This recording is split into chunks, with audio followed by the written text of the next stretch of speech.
Hello mga kaplantitan, plantito. This is Inday Nanet Vlog na magsishare sa inyo ng mga tips and ideas on how to care succulents, cactus like Chimnocalcium, Astroasteria, Stinky at iba pang mga DIY at technique na maaaring gamitin ninyo sa pag-aalaga ng mga cactus at succulents. Sana suportahan ninyo ang aking vlog and don't forget to like, subscribe, and click the notification bell para ma-notify kayo sa mga bago kong upload na mga video. Mabuhay tayong lahat! Amping tayo kanunay!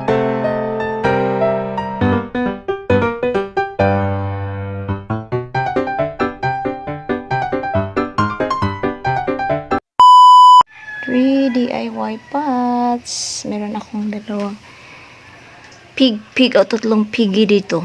So, gawin natin itong taniman. Ayan. Ginagawa ko na ito, guys. Binutasan ko sa ibabaw. At saka binutasan ko sa baba ng tatlo. Ayan.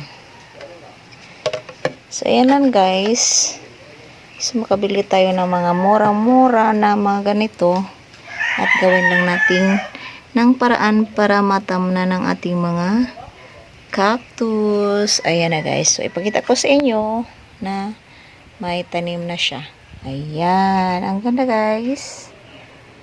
Sana makatulong at makagawa din kayo ng idea na sa mga ganitong pagtamnan lang. Para makamura kayo. Okay, guys. Tamnan na natin. Ayan. Tapos na, guys. Ayan na siya.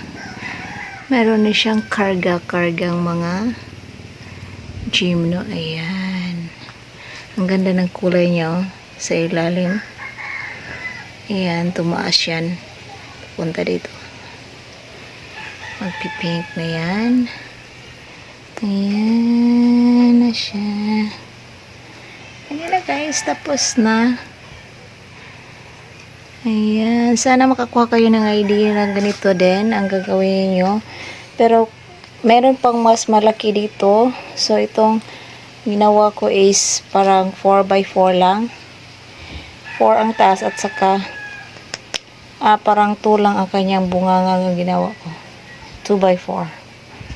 Pero malaki na yun. Marami na itong lupa sa ilalim. So, may chance na siyang lumaki dahil enough soil naman ang inilagay ko. Ayan. So, ayan na siya, guys. Thank you for watching. Don't forget to like, share, and subscribe my channel, Inday Nanet Vlog. Bye-bye, guys. God bless. Bye-bye.